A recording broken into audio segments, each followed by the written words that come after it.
From blackouts to breakthroughs, we're diving into legislation shaping the U.S. power grid. Hello, everyone, and welcome back to Beyond the Bill Number. Today, we're diving into something that we rely on but probably don't think much about. Our power grid. It's aging, it's massive, and it needs a high-tech makeover. But that's not all. There are some serious legislative drivers pushing these changes forward. And with me to break it all down is Stephen. Hey, Stephen, ready to power through this? Oh, you bet, Sarah. Let's light it up, pun intended. All right, so before we dive into things, how is the power energy crisis going in the UK? Well, not so good, not so good. I mean, our ups and downs. So we've recently come through a huge crisis that now seems to be abating again. So energy bills here, like, were tripling and quadrupling. The government had to step in and actually start paying a portion of everyone's bill, which obviously massively ballooned our national debt just to pay so that people could afford to heat their homes. And this was all obviously due to the supply chain issues, the Russia cutting off the gas to Europe, all of those kind of things. It caused huge problems over here. But it's also helped drive us towards sort of green energy as well. So recently we've had a really important milestone. So the 1st of October 2024 was when our last coal-fired power station closed. Absolutely major milestone. We now have no coal in our power sort of generation network at all. And it is particularly noteworthy given that the very first coal-fired power station in the world was in England, and it opened in 1882, Holborn Viaduct power station in London. And so for over 130 years, we've been burning coal to create electricity. And obviously, even for hundreds of years before that, we were using coal to produce other things as well, for heating and lighting and so on. They reckon that we've burned over 10 billion tons of coal in those 130 years, which is crazy when you think about it, and the vast amount of CO2 that's been emitted. So back in 1920, coal met 97% of electricity demand in the UK. Now, 43%, on average, 43% of our energy comes from renewables, which is largely wind, but also some solar, hydro, and so on. 25% from gas. So gas is still a really, really important mix. Then obviously other things as well. So the National Grid actually does a very interesting thing. They have a website where you can look at it and you can see on a minute by minute basis what the mix is in our power grid. So today, about an hour ago, we had 32% gas, 38% renewables, 10% nuclear, and 8% biomass, which is terrible. Don't want biomass. But this has obviously raised a lot of problems. It raises problems with the variable supply, the increasing reliance on gas when there are disruptions to gas supply and so on is a problem, particularly when we have no gas storage facilities at all. So we've got no way of weathering sort of ups and downs in terms of gas.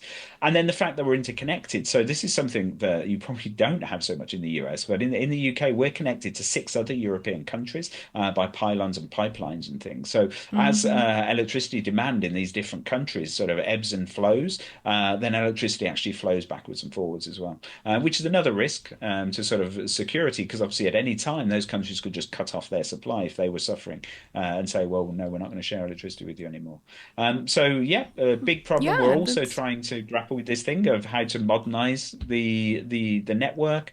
Lots of arguments about where we should build pylons, that kind of thing. Yeah, I think it's a really interesting time for energy, because I think that most places are understanding that their grids are really out of date. They are not able to support the populations that they have. And so much of the energy conversation is, are we moving to clean energy? Are we are we moving to nuclear? Is nuclear safe? Do we want nuclear? That's, Bill Gates' new big thing that he's talking about all the time. Yeah. But it's so funny because I wrote a blog a little bit ago about the IRA and how there were grants in it to give to communities who were trying to help modernize the infrastructure. And I never thought that having more energy would be problematic because our grid couldn't have more energy in it. And so much of what we're talking about is that we need more, we need it to be cleaner, but our grid in the US can't have more in it. It can't process more. And we actually are having, Texas is We had a huge issue a few winters ago with Texas where they had a crazy storm. It was freezing. It was a blizzard, and their grid failed.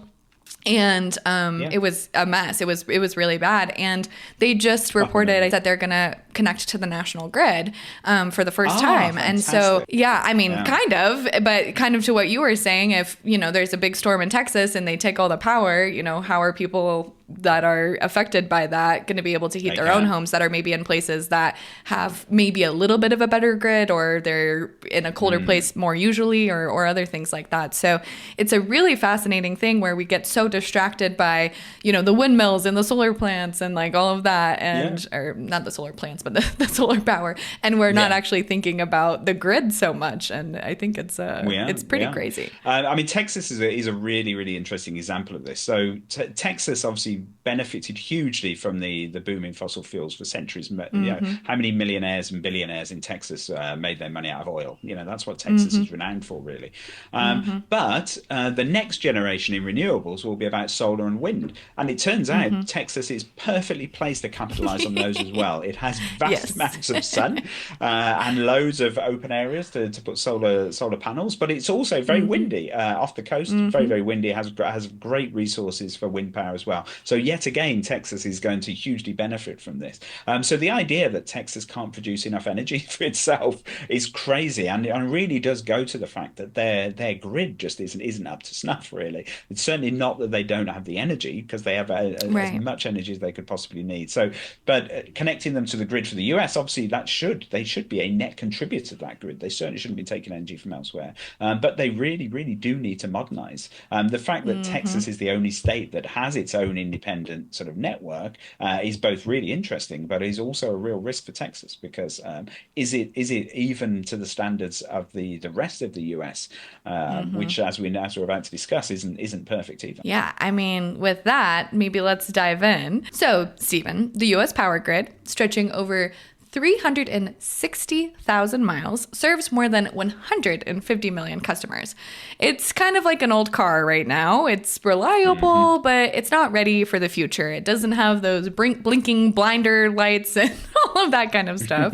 And, why is modernizing such a big deal in this moment right now? Well, yes, you're absolutely right. So it is like we've been running the same car for decades, and it's been reliable. It's done the job, but now we need to upgrade it to a Tesla. So energy needs in the US are shifting really, really fast. You only need to look at electric vehicles. So the growth in electric vehicles is sort of steady. It's not as fast as people are predicting. There are a lot of sort of speed bumps in the way to actually adopting electric vehicles, but it is happening. The move is happening. People are moving more to electric vehicles, and obviously that means we need a lot more electricity. Then you've got data centers, particularly data centers that are running AI. AI is incredibly power hungry. So as AI becomes more and more ubiquitous, and we use more and more of these kinds of models, data centers and the sort of computing centers will use even more power. And then there is that switch to renewable energy as well, which is inherently unreliable. The wind doesn't always blow, the sun doesn't always shine. So you need to approach energy in a different way and have this sort of mix of energy.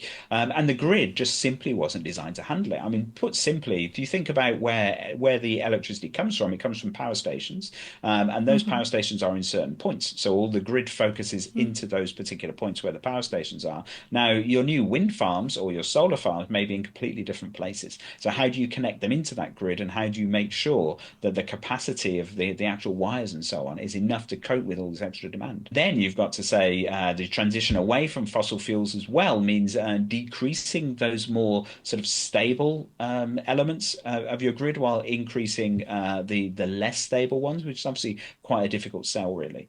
So yeah, modernization, making sure we can meet demand, but stay flexible, and obviously prevent those blackouts. And then on top of that, you've got the looming threat from cyber attack and natural disasters as well. Right, yeah, because the grid outage isn't just an inconvenience, it can be catastrophic. And with all this new demand and our newly found crazy hurricanes that are coming in not. We really do need to be able to have access to power when we need to. The case of So, Texas is a really good example of that, where people were literally mhm. dying because they couldn't get heat. Yep, So, exactly. anyways, speaking of EVs, they've Mhm. been a big driver for the grid updates, and the demand has really skyrocketed in the last few years, with 50% Mhm. more electricity consumed by EVs in early 2024 compared to last year. So, how does this legislation kind of play a role in supporting this shift over? Well, legislation is doing a lot of the heavy lifting here, really. So, in particular, the Infrastructure Investment and Jobs Act, which alone poured $7.5 billion into EV charging infrastructure. And on top of that, you've got the Inflation Reduction Act, which offers tax credits for people buying EVs. So, all part of this broader push to get people driving electric vehicles, move away from the internal combustion engine, which, as we know, is polluting and sort of damaging the environment and so on. But at the same time, it's just driving up that demand for more electricity. And America has a particular problem here, where small countries like England, not so much, in that the range of electric vehicles is limited. So while they're great for buzzing around in the city, you've got your Waymo taxis and so on in San Francisco. They're great just buzzing around there and being able to go and charge whenever they need to. But what about if you're driving across Wyoming? So you need this network of convenient charging points. If EVs are ever to be really viable, just like you now have a network of places where you can fill up your car with gas.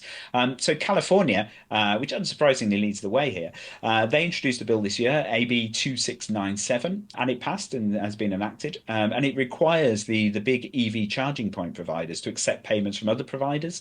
Now, this is really, really important. So if you're driving across the country, you don't have to find a particular charging point by your particular company. You can basically just charge at any charging point, and then the companies will work out the payment between them. So really important to sort of expand this capacity, really.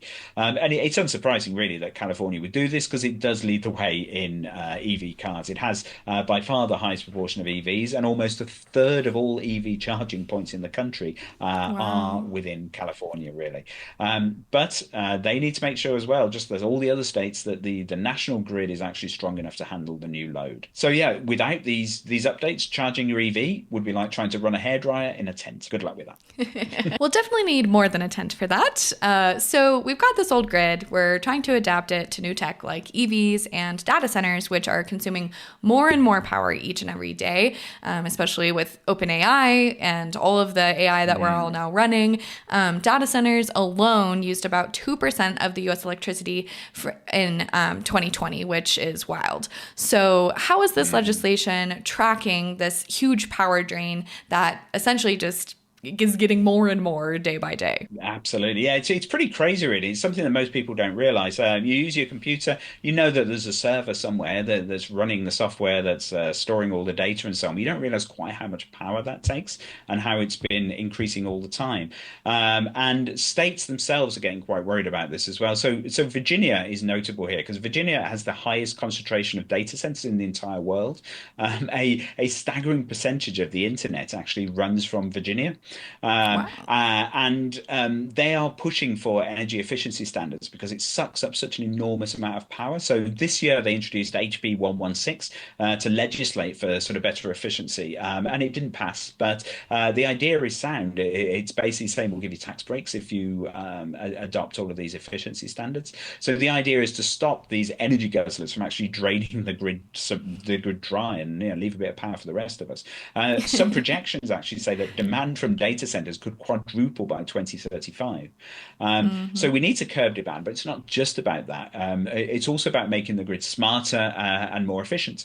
And that brings us, of course, to smart grids. Ah, smart grids. Is that where the real tech magic Smart grids. happens? What makes these grids so smart, and why is that such a big focus for these modernization efforts? Well, so you can think of a smart grid as a grid with a brain. So old-fashioned grids, you put energy in one end, it comes out the other end. But a smart grid uses digital technology to actually communicate with the power plants and the consumers, making it much more efficient and able to respond to changes like when demand spikes because everyone plugs their EVs in after work or switches on their favorite favorite soap opera or whatever. And the Infrastructure Investment and Jobs Act puts $3 billion towards this. So more smart meters, better energy management across the board. It's a real game changer, actually, for efficiency. You see a lot of like new schemes at the moment where they try and persuade people to do things at different times of the day, where you can Mm-hmm. get actually discounts on your energy if you promise to not put your washing machine on until 1 o'clock in the morning or something, just to try and smooth out those differences in demand.